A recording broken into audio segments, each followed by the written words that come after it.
Because like basically space marines are walking around like Ghost of Tsushima, filtering out their senses where their enemies are. Why do you then why do you need like your auspex? Goddamn Mongolians. Bruh. Ladies and gentlemen, welcome back to the Battle Brother podcast. I am Jack from the Chill Zone, and with my co-host here, Angel Angron, we're about to get into some goofy territory. I have some issues with today's topic because it has one of the things that annoy me the most in the 40K universe. We'll be talking fairly in depth about Space Marine anatomy today. Yeah. Now, I'm gonna give credit where credit is due. A lot of thought went into this. Some of it is goddamn fucking stupid, but a lot of thought went into this. They really tried. Someone sat down and really thought out a fictional process of turning a boy into a war machine and spread it out over a very long period of time and tried to make it make sense and really gave every single part of this process its own form and function. Right? Yeah, it adds to the immersion of trying to make it as realistic as it possibly can be. Yeah, the thing is this. Their own writers ignore this shit 95% of the time. True. So like you sat down and you thought of I think this is the most in-depth and detailed transformative process in all of fiction. I agree. I genuinely, please in the comments, if there's any transformation in any form of written fiction that is more in-depth and complex than the transformation of a child into a space marine, please let me know. But like they ignore like 90% of the functions of all these organs all the time. And which at that point, I'm like, why bother? Like you have a level of detail to the point of redundancy, right? Do you remember last we talked, I mentioned the fact that one of the things that I really hate is that while I'm getting inspired by certain shows, especially such things like anime, for example, if the latest season of Baki came out, I thought that show was awesome and it inspired me to hit the gym even more. But like the bro science that was being spewed there is like a mixture of like actual knowledge that makes a lot of sense. But like when you actually see what they do in action, it's not representative of what they actually said. Not at all. Oh, by the way, are you ready for the next part of this Baki season 2? Fuck yeah, it comes on the 24th, right? Yeah, do you know what the second part is? I want to guess Musashi? No, it's Baki v Yujiro. Oh shit! Oh yeah, the dad fight. Okay, yeah. Well, they're skipping Musashi. Well, it's gonna be fun. To be fair, I get it. Yeah, because I'd skip Musashi. I'd skip the sumo guy. Yeah. The logical jump is from Pickle to Yujiro. I like it. I thought those episodes of the manga were really fucking dumb. Also, they did my boy Kaio Retsu dirty. Well, Retsu is the only character that is like really down to earth in this show. So obviously, they want to catapult it to the stratosphere. So they are gonna set him aside.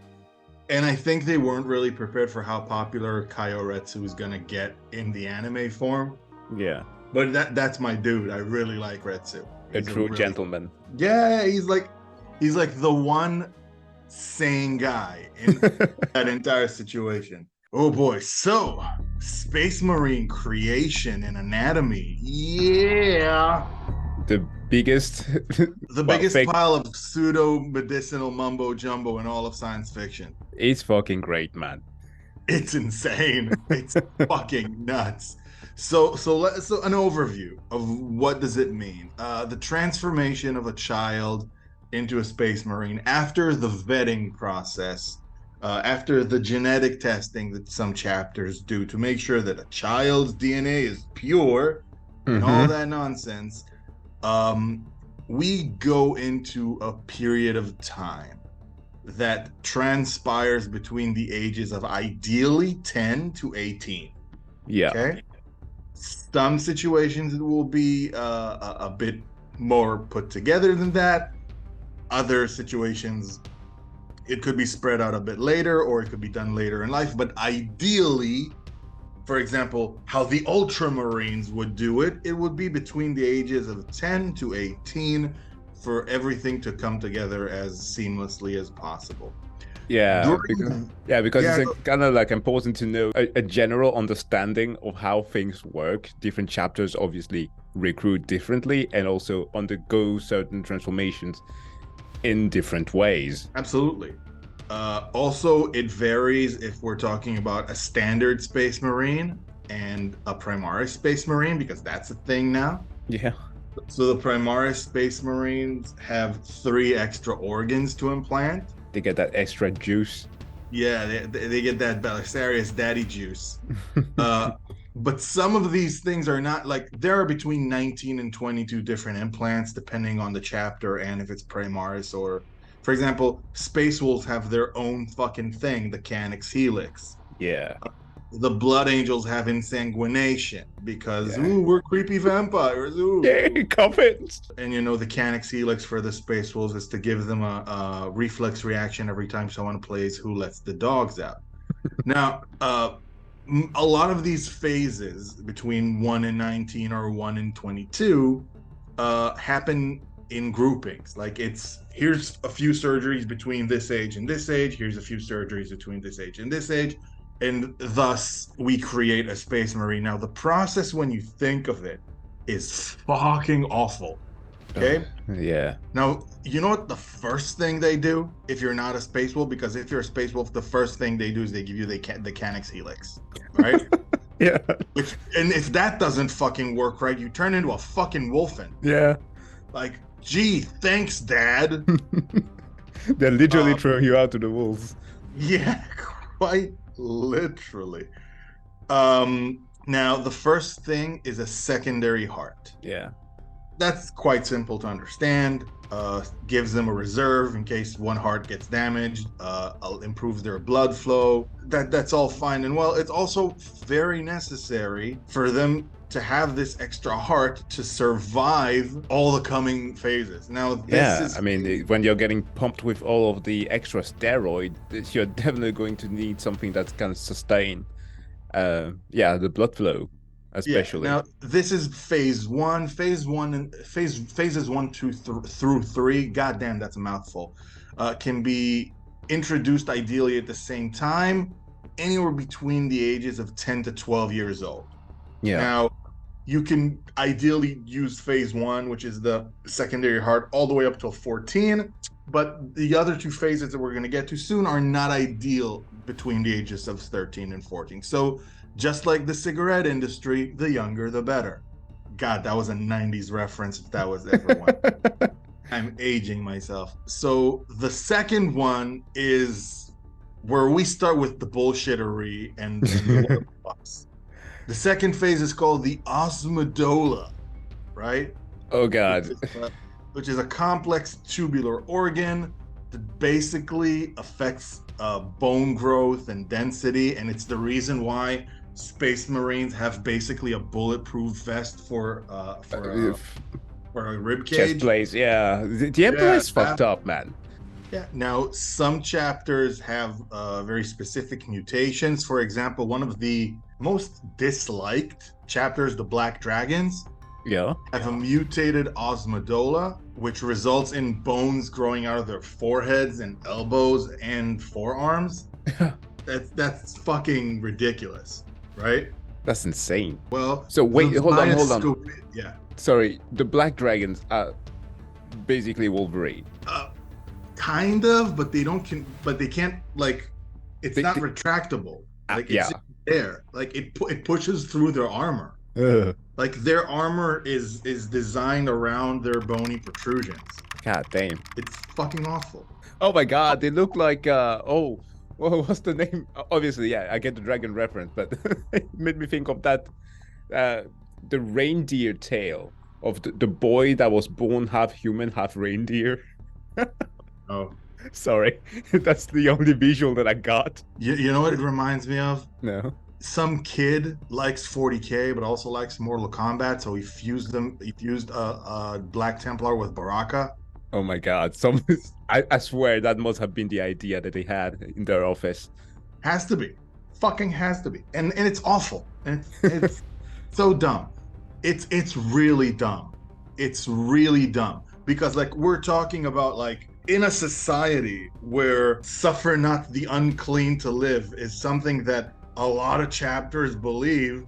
Yeah. We have just an entire fucking Space Marine chapters walking around mutated and shit. Like, come on. And I'm supposed to buy that this chapter was allowed to survive while the Celestial Lions get genocided. Yeah, sure. I'm pretty sure that if a sister battle were to see one of those, they would die of an aneurysm. Or try to burn it. Nuke it. Nuke it with a church from the sky. Yeah. Shit.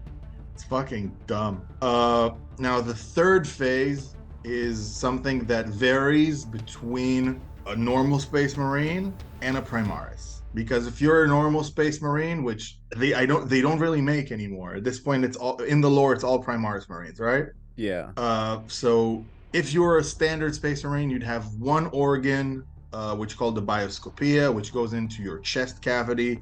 His whole function is basically to really increase muscle growth throughout the Marine's body. Shockingly goes well with phase number 2 because you're growing in bone. Bones, yeah.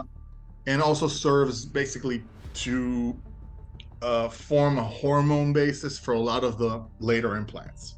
Oof.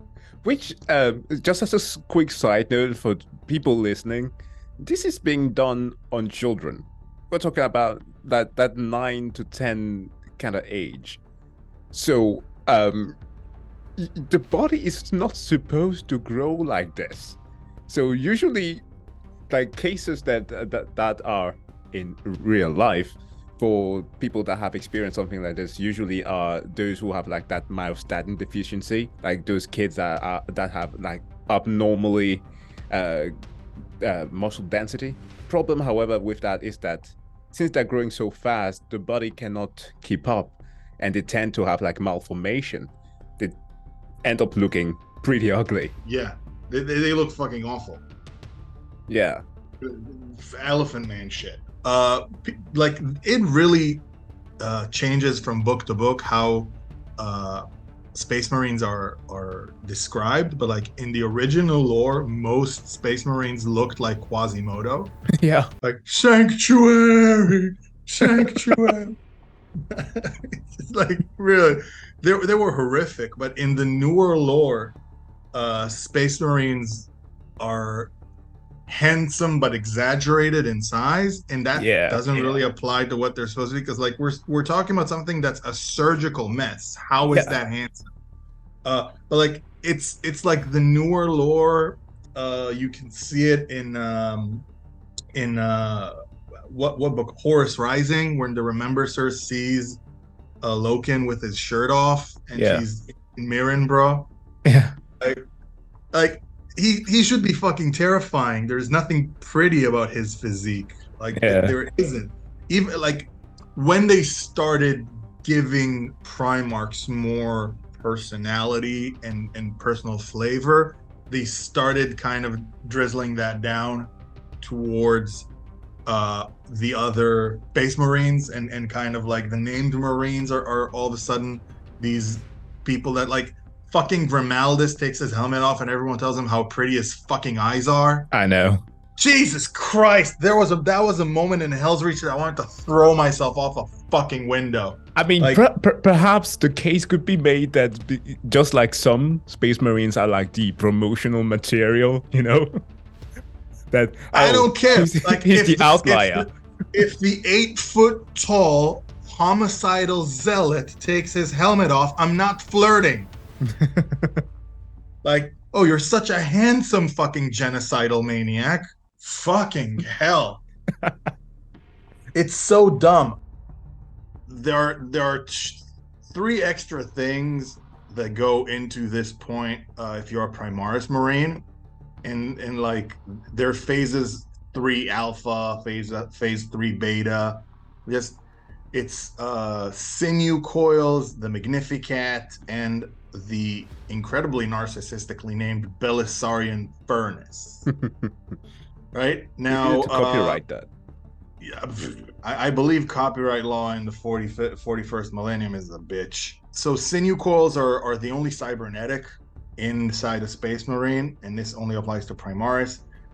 They basically go on the space marine's tendons and ligaments to reinforce them.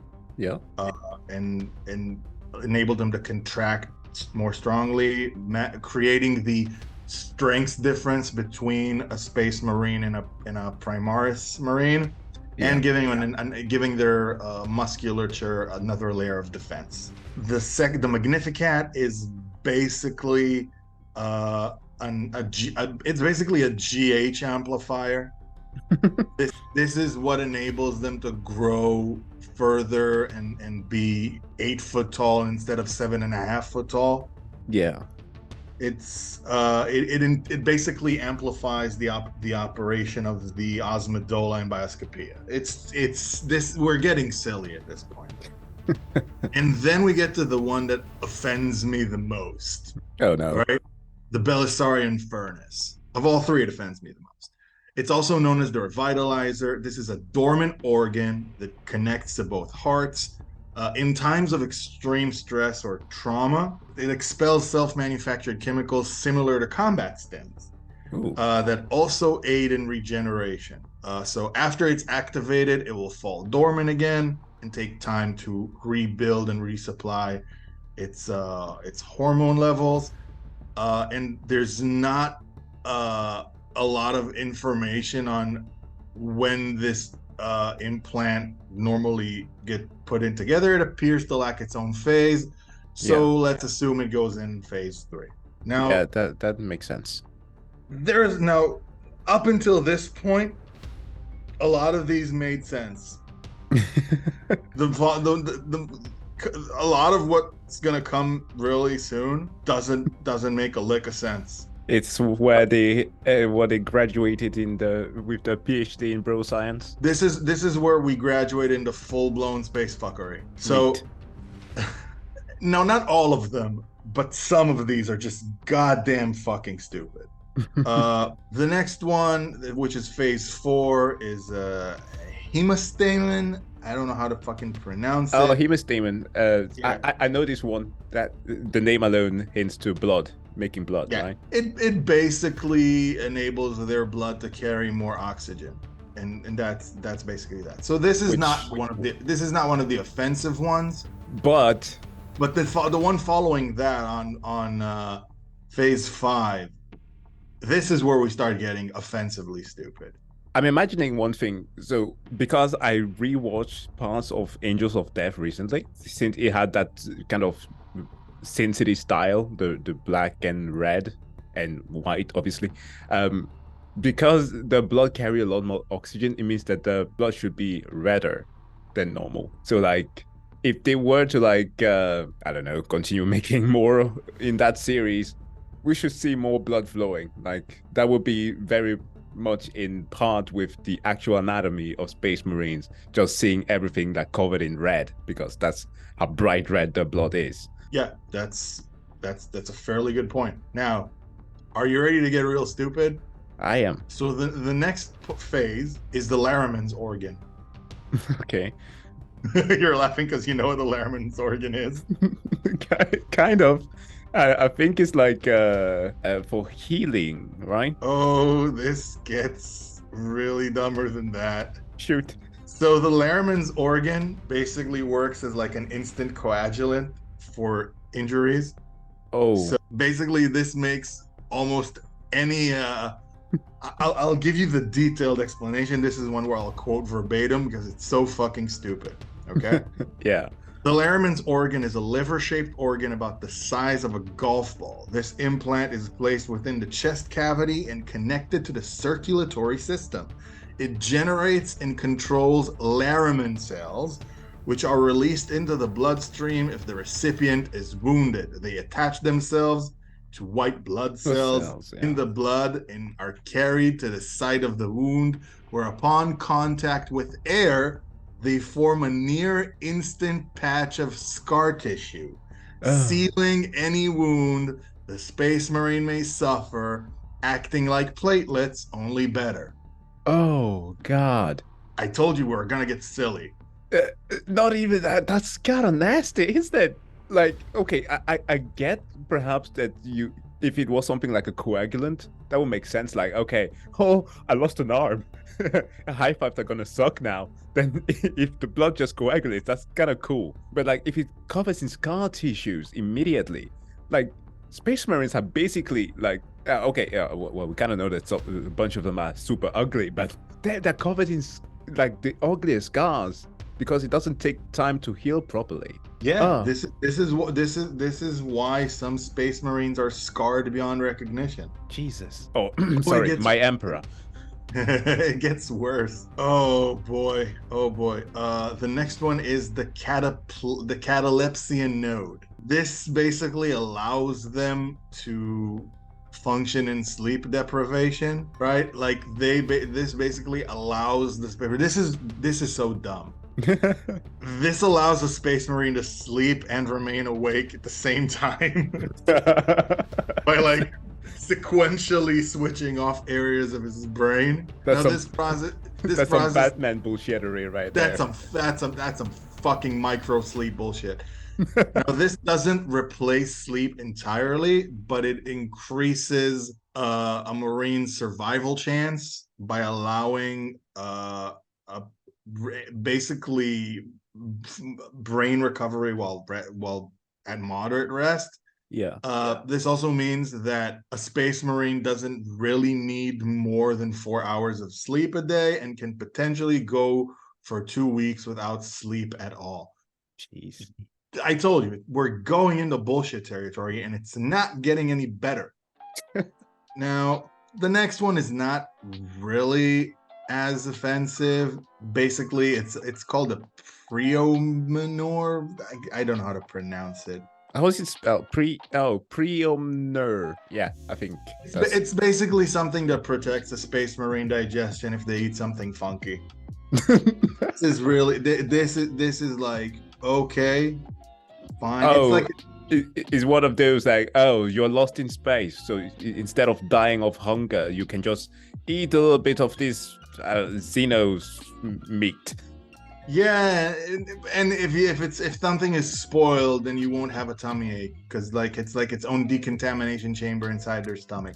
It's stupid, but it's not offensive, you know? Okay. Because like you're basically giving my gut biome AI. Okay. Machine learning.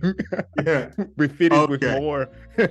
This next one is one of the most god-awful, dumbest, insufferable, skipped upon nonsense in all of Space Marine anatomy. All right. Omophagia, which is phase 8. Do you know what this is? Do you remember? I mean, wait. If it is after the one for eating, so I guess it's the oh, okay. Yeah, I just remembered. It's the one where you recall people's memory by eating them? Correct. This implant, also called the Remembrancer, allows Space Marines to learn by eating. Hold on. Nikado Avocado has entered the chat. It's basically in the spinal cord, but it's actually part of the brain. It's like a nerve bundled implanted connecting the spine and the stomach walls. This is so dumb. This is when I said we're getting offensively silly, this is what I meant. The omophagia transmits the gained information to the Marine's brain as a set of memories or experiences. It's in the presence of this organ, which has led to various flesh-eating and blood-drinking rituals for which the Astartes are famous, as well as giving names to chapters such as the Blood Drinkers, Flesh Terrors, Over time, mutations in this implant has given some chapters unnatural cravings for blood or flesh. I had to quote this verbatim because it's just fucking offensive.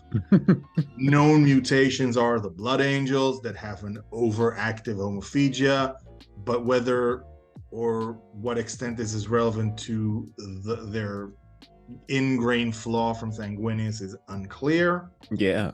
Blood drinkers, or a blood angel successor, suffer from an even more extreme form of the red thirst, and that's known to be caused by their homophagia being even further mutated than the blood angels. Yeah. So blood drinkers are genuinely space vampires. Damn, they should just host like mukbangs for Yeah, basically. For these space marines. Phase number 9 is the multi-lung. It's an additional lung that activates when a space marine needs to breathe in low oxygen or poisoned atmosphere, or possibly underwater. Hey. Not the silliest thing, but again, we're like, okay, how much space do you have inside your chest cavity, motherfucker? I mean, that could be great for like the Carcharodons. Like a scenario that I've always had in my head, like we talked about some of the big dudes once in 40K, like what's his face? Tiberius the Red Wake, just actually being like a shark in like a Jaws kind of situation, just going underwater. Can you imagine someone seeing Tiberius the Red Wake and going, "We're gonna need a bigger armada"? Yeah. Exactly. Oh fuck. Again, the multi-lungs is fairly straight. It's just it's the abundance of stupidity that makes this concept really just insufferable to me. And I'm gonna pause for a second, because when we get descriptions of Space Marine battle and Space Marine function, like if you go into books that are beyond the heresy, and I'm talking about really early heresy books, half of this shit is never mentioned. No. And it's just like, why bother? I know, it's like so overly complicated. Why either not make use of it, or nor just oversimplify things? You know what I think caused this level of bullshittery in detail? What? They had a space in their work time. They had a situation where they're not working on any significant books, and they're not expanding any editions of the game, and just needed something to do. So some guy just sat and fucked with an anatomy book. I swear to God, that has to be what happened here. So the next is the oculobe. This basically allows their eyes to be more responsive to optic therapy. Oh. Basically makes Space Marines have better vision, far better vision than normal humans. Yeah, night vision. Yeah, and seeing low light conditions almost as well as daylight. Again, fairly simple, straight through. That's what the what they called again? The Night Lords are suffering from when they saw the Emperor, the eyes burning. We're gonna get to the more silly stuff. Like there are some things that are just, I'm sorry, but it's fucking retarded. The next one is phase 11, which is the layman's ear. So it makes them immune to dizziness or motion sickness. Oh, right? That makes sense. Yeah. It also allows for Space Marines to consciously filter out and enhance certain sounds. Okay. No. I told you, we're getting into the dumb stuff. Like their digestive tract and hearing functions have AI. The fuck? Whoa, hold on. I swear to God, they can use their ear like a DJ uses an EQ panel. This is so silly. This is so ungodly stupid. It offends me to my core. Like the balance thing makes sense though, but because that's a normal thing. That's how we can tell up and down. We have like a little thing in our ear. But if it would have stopped at the up and down thing, sure, by all means. But this is the type of bullshit that allows like some of the dumber things that have been said in the lore.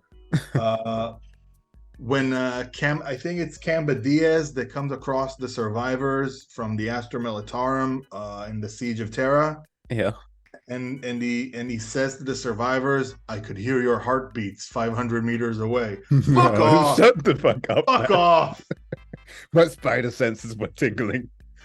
Fuck all the way off. That just it infuriates me the levels of silliness these things go to sometimes. Like, I'm not asking for things to be fully logical, but have it make a lick of sense. Because, like, basically, Space Marines are walking around like Ghost of Tsushima, filtering out their senses where their enemies are. Why do you then why do you need, like, your Auspex? Goddamn Mongolians. Bruh. I'm still in my third playthrough of Ghost of Tsushima because I'm just at this point I'm just fucking around with different builds. Yeah. Yeah, my archery skills are 9,000 right now. Very low. Legolas level. Pretty much. So the next one, I'm not even sure how to say it. So dumb. The next one is the Susan membrane. Initially implanted Susan, yeah. Initially implanted above the brain, this membrane eventually merges with the recipient's entire brain. Ineffective without follow-up chemical therapy and training. With sufficient training, a Space Marine can use this implant to enter a state of suspended animation. Wow. They can give themselves a fucking coma. Let's go hibernate real quick. Now, this is done either consciously or as an automatic reaction to extreme trauma, keeping the Marine alive for years, even if he has suffered otherwise mortal wounds. This is, by the way, allegedly what happened to Karn before he was officially the Chosen of Khorne. Right. Or could like an argument be made that this is like what also affected Gilliman to an extreme degree? Not really, because the Primarchs don't really have implants. No, true. Yeah. So fair enough. Here's the kicker. The longest recorded period spent in suspended animation was undertaken by brother Silius R of the Dark Angels, who was revived after hold on to your fucking horses. Yeah. 567 years. Daddy would be proud. Fuck off. I said we're gonna get offensively stupid with something. Lionel Johnson is there in the background painting. That's my son. Okay, the next one is not really politically correct. Oh. The next one is called the melanachromic organ. This implant controls. I have to quote this because otherwise I'll get canceled. This is the official lore. This is not me. This is me quoting the lore. This implant controls the amount of melanin in a Marine's skin. Yeah. Exposure to high levels of sunlight will result in the Marine's skin darkening to compensate. It also protects the Marines from other forms of radiation. Every Space Marine is racially fluid. Uncle Rocket's soundtrack. If a Space Marine doesn't walk around wearing his helmet often, at this point he's racially fluid. Like, for all we know, there could be a bunch of world eaters walking around like Wesley fucking Snipes. It's just daywalkers. It's just so dumb. It's so dumb. It's so silly. It's so silly. Oh, like, that's messed up. Cultural appropriation organ. Yeah, it is. It is. Like, what ethnicity was the Space Marines that rampaged through your hive city? Yes. Yes.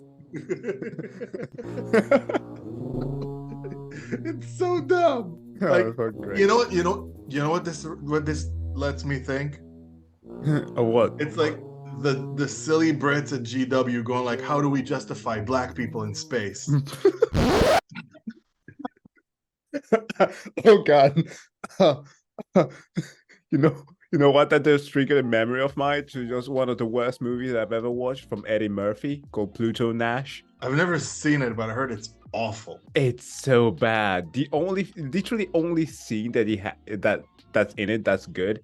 It's oh man, I can't remember which co-star he was acting with, but she has a scene where she has to pose to like change clothing, and there's like a certain point where he wishes that she had a bit more muscle mass, and then what shows is just her in like the most beautiful figure ever. That's literally the only positive thing that I remember from that movie. The rest is just it was with Rosario Dawson. Yeah, yes, exactly.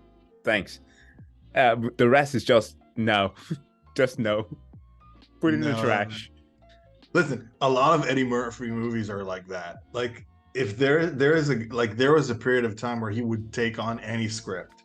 Yeah. So unfortunate. I mean, dude is talented, but my God, come on. Like and this motherfucker can genuinely act. Yeah. Oh God, it's annoying. Moving forward to phase 14. Yeah. The olytic kidney. Oh. This basically is an extra filter for Space Marine's blood, rendering him immune to most poisons. Of course. Yeah, now, this comes at a price because the emergency detox function of this organ renders the Marine unconscious while his blood circulates at high speed. Oh. But then it works in tandem with that other one that with a secondary heart. Yeah. This is basically a built-in dialysis machine. Yeah. And also the sauce and membrane, then he can just go in stasis if he wants to. Now, remember when we said there are some of them that are really stupid? We're going to hit the one that's really fucking stupid right now. We're hitting the wall. Neuroglottis. This enhances a Space Marine's sense of taste to such a high degree that he can identify many common chemicals by taste alone. A Marine can even track a target by taste. Shut the front door. What are we even doing? Gordon Ramsay Marine. Like, I want to grab the writer by the collar of his shirt and go like, listen here, you cheeky cunt. What are you doing? This Xeno is fucking raw. I swear to God, someone took a bunch of acid when he thought about all this shit. Moving forward to phase 16, the mucranoid. I don't know, fucking say that shit. Mokura, that sounds like something from World of Warcraft. It's MUCRANOID. Say it however the fuck you feel like. This implant allows a Space Marine to sweat a substance. This is so dumb. That coats the skin and offers resistance to extreme heat and cold, and can even provide some protections for a Marine in a vacuum. My dude. This can only be activated by outside treatment, meaning extreme circumstances and conditions. But like, really, a Space Marine sweat can function as a sealant? The fuck? But it's like, how often are you even going to need that? If your suit can't provide the damn cooling, then you're already fucked. Hold on. Of all the absolutely ass backwards retarded shit that we've gone through in this list, this is the one that offends you? No, I mean, like, I don't understand why it's even why you even need that. Like, okay, let's think about it in this way. A lot of what we're talking so far, right, to my understanding, is happening way before they even get to the point of being actualized as Marines. So they perhaps just have entered the squad regiment and are going on to infiltration mission or whatever. So perhaps even like the melanin thing can help. You infiltrate a place and become just like them. I'm one of you guys now. I'm sorry. I'm having the worst images going on right now. Just a bunch of minion Space Marines. Well, you better say it because I'm not gonna fucking say it.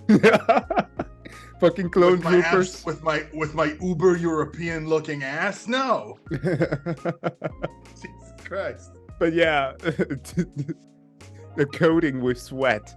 Yeah, that's fucking dumb. But wait, there's more. Of course. Phase 17, the Betcher's gland. You remember this one? Yeah. How could I forget? That's a favorite one. I've once made a joke about that with like Death Guards, that they should have that enhanced. So it's the one that makes them spit acid, right? Correct. Yeah. Correct. Like, how? You know what? You know when we got to this point, and like, the only visual I have in my head is Doc Brown going like, "Common sense. Where we're going, we don't need common sense." No. So dumb and so redundant, and half this shit never gets mentioned. No. Okay, what do we actually have a Space Marine chapters that like space acid like as like a trait? Well, first of all, there are several prominent Marines who do it. Very commonly, Kargas Bloodspitter did that a lot. Yeah, sure. Yeah.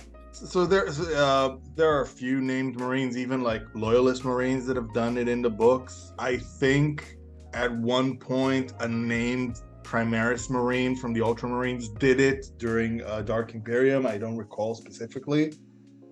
Yeah. But it's so dumb. It's just so dumb. Every Space Marine is basically Reptile from Mortal Kombat. It's so dumb. So stupid. Now, we're going into the last two chapters. Last two phases. The phase 18 are the progonoid glands. These are basically there to function with the gene seed. Yeah. Right? So we've talked about what gene seed is. We're not diving into that. It's like basically the reproductive organs, because Space Marine dicks don't get really mentioned like that. The progonoids are basically what needs to be harvested if a Space Marine is killed in combat, so the gene seed can be reused, basically. Yeah. So that Space Marine is not a total loss. This is the only important and irreplaceable organ in a Space Marine, to be honest. Because it hosts the gene seed, basically. Now, the other one is, we talked about organs having AI. This is the last thing installed into a Space Marine. This is called the Black Carapace. Oh, yeah. This is basically something that goes over the chest cavity and allows their bodily functions to interface with their Space Marine armor. Yeah, that's freaky. That's so freaky. Like, it has to go under the skin. Oh yeah, on the chest. They have to peel away the skin to install that. Oh. Yeah. So that and you're fully awake when they give you the Black Carapace. That's not fun. That's like Witcher 3 level, like trial of the grasses. Yeah. Now you originally started saying, "Oh, Space Marines and all their steroids." This is so beyond steroids. I feel bad now for saying steroids. Yeah, because I was like, oh, it's like those TikTok teenagers just going about saying, "Yeah, I'm on SARMs now. I can take on the world." Like, okay, dumbass, fine, go ahead. But like, this is torture. I always look at those dudes and think about my periods using Mexican supplements, and I just kind of like, you know that meme from Twilight with the aristocrat vampires? Yeah. And I like just sneers at Trenobolin. Listen, man, that trend shit. Can we be open about that for a second? Yeah. Like that trend roller coaster is the real deal. Like it's not a fun time, but on the same time, it's a good time. You know what I mean? Like, yeah, I mean that's literally the reason why people always mention the Tremboloni sandwiches. Oh, listen, man, I'm gonna keep it a buck.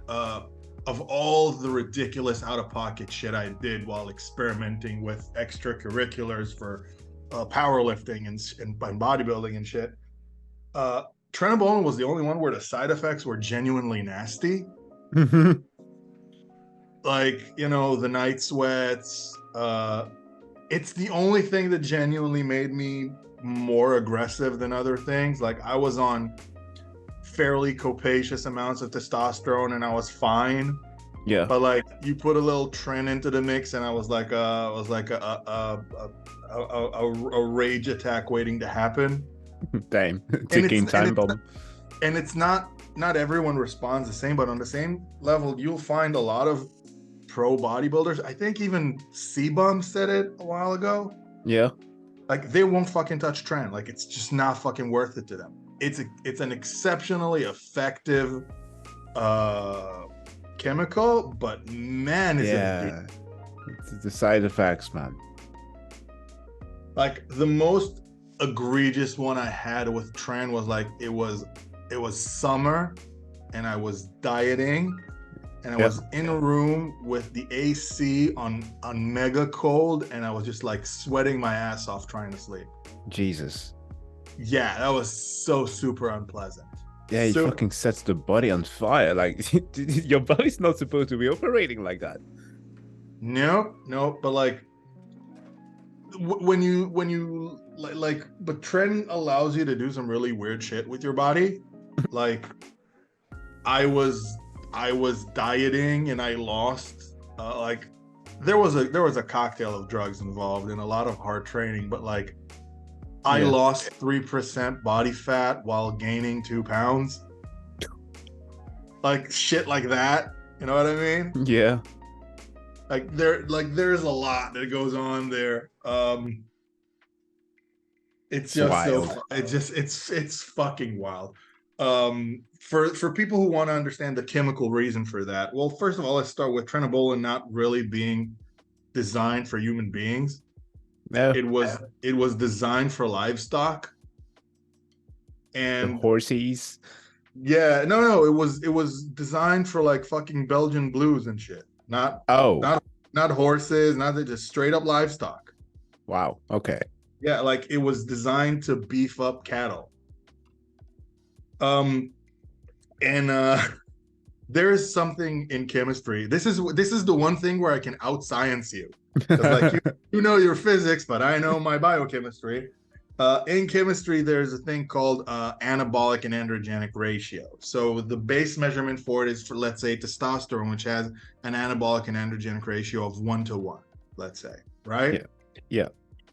In Trenbolone, that ratio is 4:4. Oh.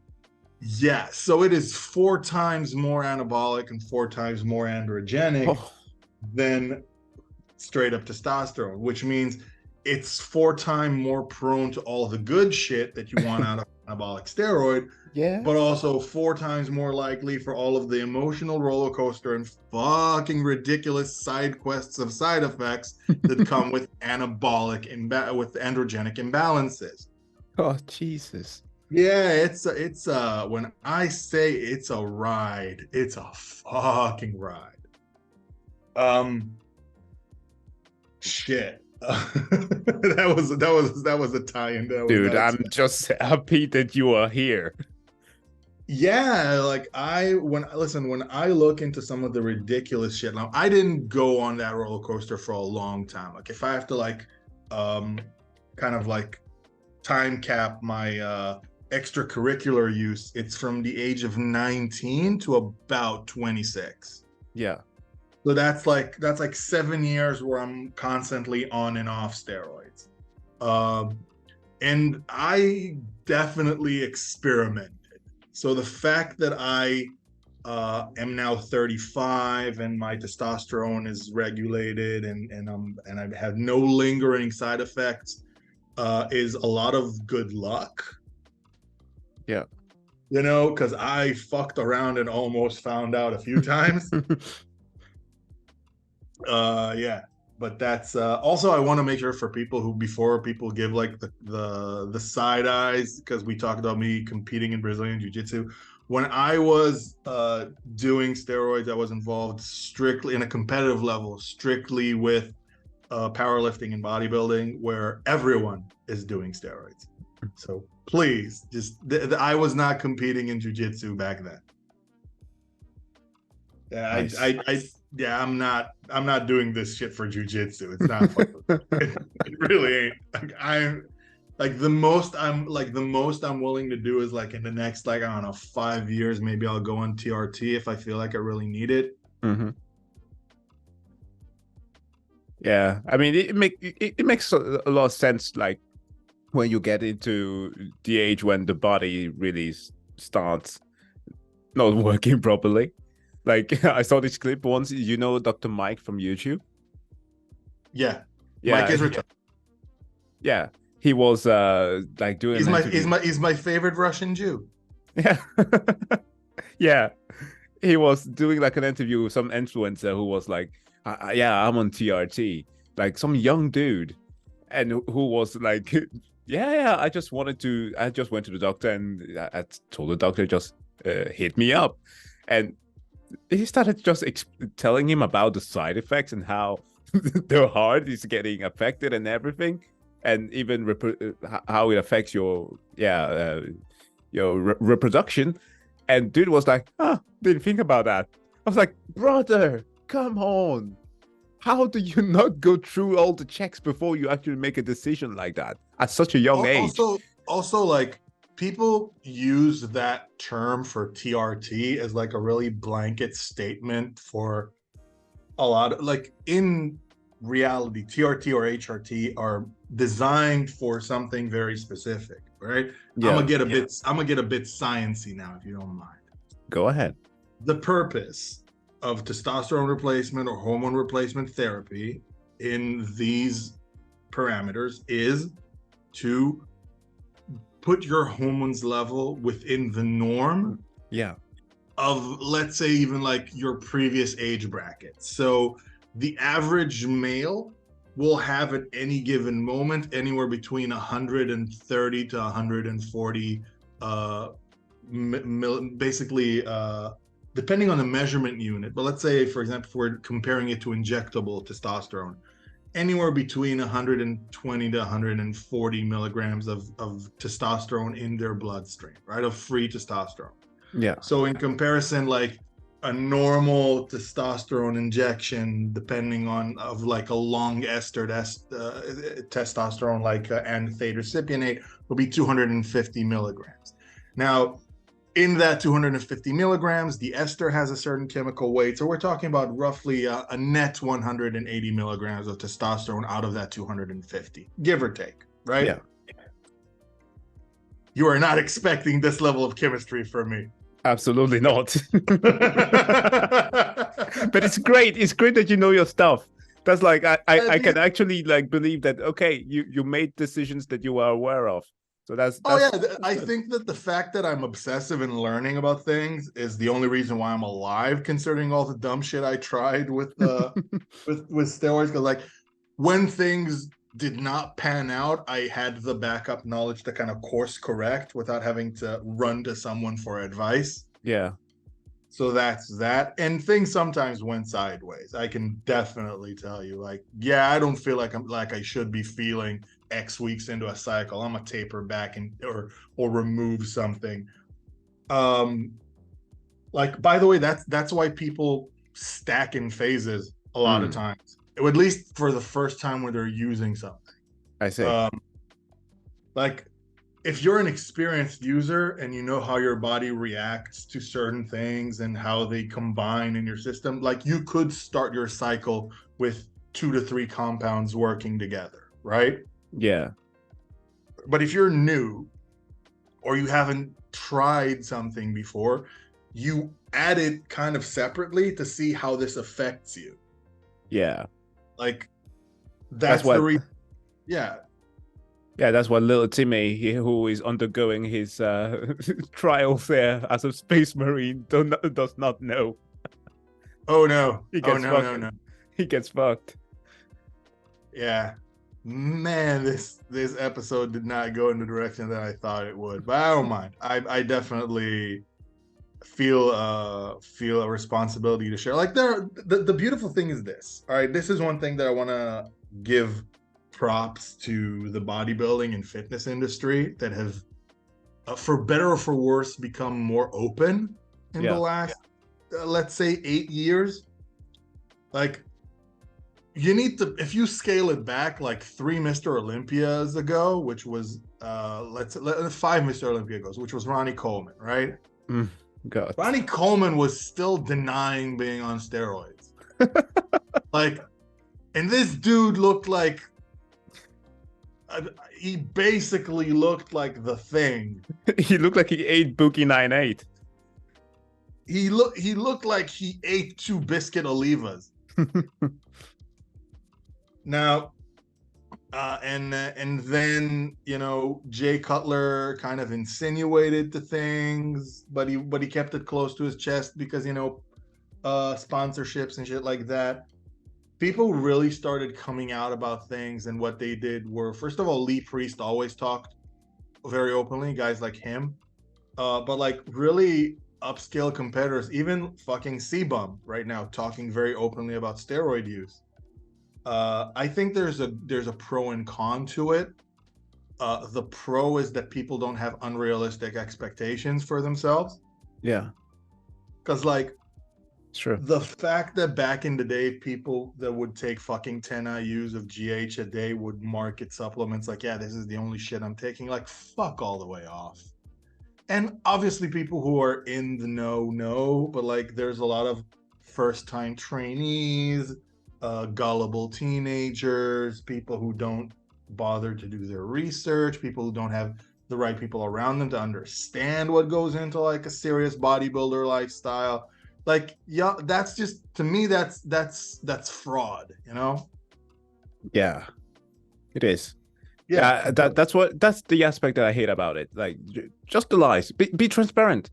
It affects so many people and pretty much just destroys their lives. Yeah, like, to me, I would prefer someone say like, yeah, I take a lot of extracurricular shit, but this is important as well, and this could help you as well. Like, these are the building blocks. You have to have this shit down pat before you start adding chemicals, which, by the way, you really fucking should. Like, people think, and this is my soapbox moment, right? All right. People think that, oh, if I'll use steroids, it's a shortcut. No, fucking no.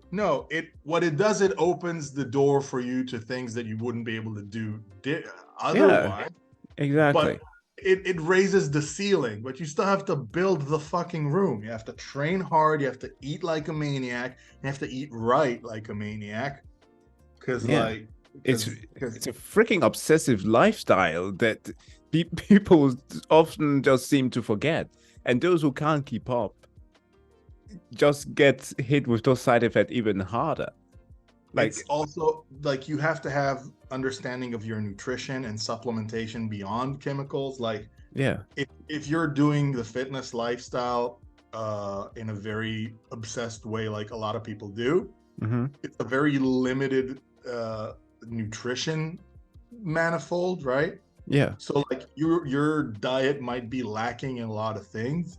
So you need to know what kind of vitamins you need to supplement. You need to know what kind of minerals you need to supplement with, because you're definitely not getting everything you need from your diet if you're being a classic bodybuilder with your food.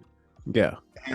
And then otherwise, in the long run, you're going to have immune issues. You're going to have digestion issues. You're fucked in the long run if you don't learn those things. And it doesn't matter how much steroids you take, because you're going to be rotting from the inside out. Yeah. Regardless of the fucking steroid. Yeah, it's true. But that's what the emperor wanted to fix. Dude came in like, I'm gonna need those IFBB don't worry about that shit. No. By the way, I actually prefer how they describe the creation of the custodes. Yes. In comparison to the creation of a space marine, and I'll tell you why. Right? when they describe how they create Custodes, it's every Custodes is a singular work of art of genetic engineering. Yeah. That's it. That's the it. Only information you're getting. Yeah. Fill in the blank, think whatever you want to, fine. Yeah. But then you have the creation of a space marine, and they go into all this unnecessary fucking bullshit.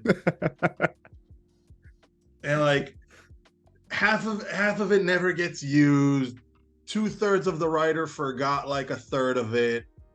What are we even doing? GW was like, just in case. I mean, just in case, you know, we may have some patent issues in the future, copyright, of people saying that we might have been inspired by other franchises. So just in case, just add this little thing here that's going to set our Space Marines apart from others. But here's the thing. Freaking sweat coating. I have to find another segue other than here's the thing, though, because I say that way too much. Yeah. But like, there are like the assassins in yeah, the Calidus. No, not the Calidus assassins, right? Oh, right. There are a variety of assassins, right? Yeah. Now, on one hand, I'm supposed to believe that a baseline, you put a space marine through the most insane fucking ridiculous process of implants and mutation to create something that a baseline human from let's say the Calidus assassin, right? Yeah. Who goes through less manipulation by comparison, can now go 1v3 with these type of space marines. Yeah, fair. Make it fucking make sense. This is why I hate the power scaling, because if I have a space marine that has to use one of the most precious materials in the whole fucking galaxy, which is gene seed, and go through 19 to 22 different surgical acts over the span of a decade, basically, and then a fucking Averser assassin's gonna run through him because he's a psycho with a machine gun. Just fucking make the power scaling make sense. Yeah, a little bit of consistency. Just a bit, just a shred of fucking common sense. And like, but I'm gonna take it back for a second. The reason why there's no logical power scaling in the lore is the same reason why we have no definitive endings in the lore. And this is something we always forget or choose to willfully ignore. The lore must continue. No, but not even that. The lore exists for a very specific reason. The lore is not a standalone story. As much as we like it, as much as some of us fanatics like myself who just could not give a fuck about the tabletop anymore, because it's just too damn expensive, and they fuck with it too much. But the lore exists to push model sales. Oh yeah. This is why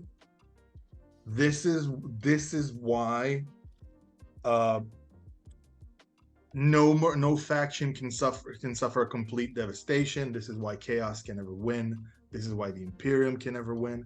This is why the Tyranids will never bring their entire fleet in. The cycle, until they decide we have milked this cash cow to the end, there will be no definitive ends. Yeah. And like, even then, Games Workshop are still pissed they tried to do an end times for Warhammer Fantasy. Yeah.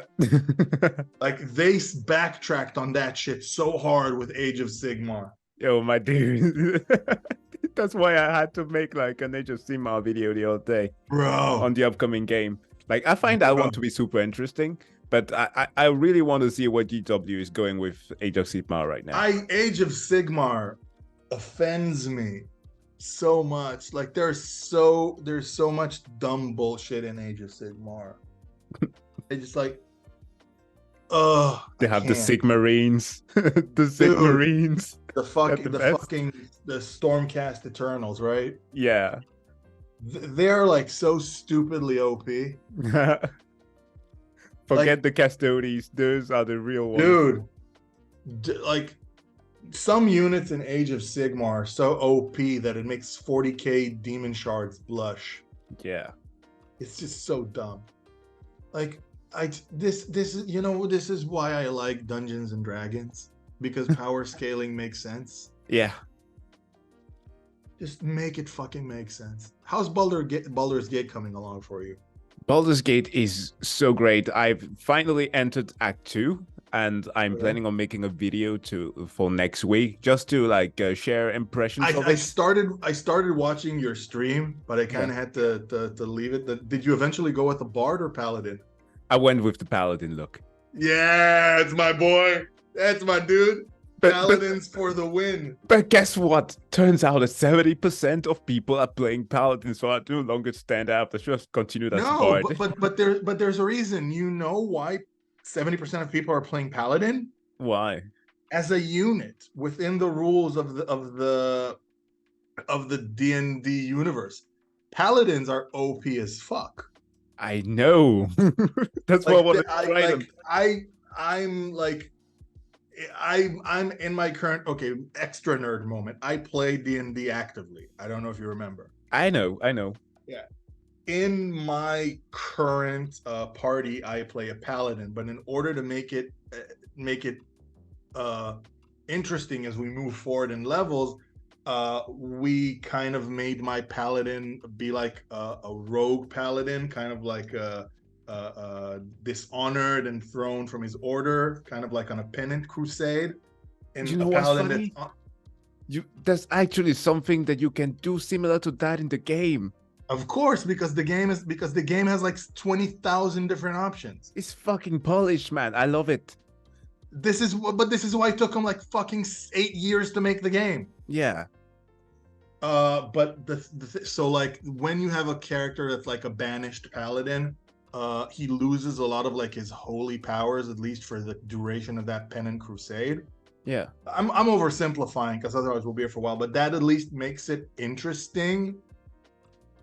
Because like it varies from game edition to game editions, but genuinely like Paladin might be the most across the board balanced and OP unit. Mm-hmm.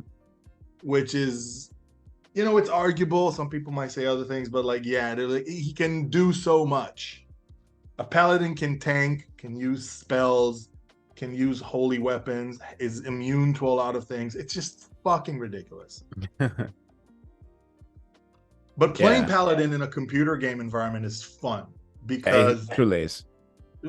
And I'll tell you why. If you're the game is a fairly long one, so I'm not sure how many runs you'll do. But going through the game the first run as a Paladin to kind of understand what you need to do. Yeah. And then you can experiment with other builds that are not as OP. Yeah. And like this is like kind of like what I'm doing with Ghost of Tsushima. Mm-hmm. I went straight melee combat the first one, and then I was a bit more sneaky in assassinations, and now I'm leaning more heavily towards like bow weaponry and stuff like that. Like you experiment because once you know what the agenda is, you can mess around with different things. Yeah. But that's that basically. Yeah, that's it, folks. Thank you so much for watching and or listening along to the Battle Brother podcast. As always, the release of this episode may be a little bit far off the previous one, but life always finds a way to ruin the tempo. But we're working on it, and thank you so much for watching along, though. That said, though, wish you all to have a wonderful day, and see you guys in the next one. Bye.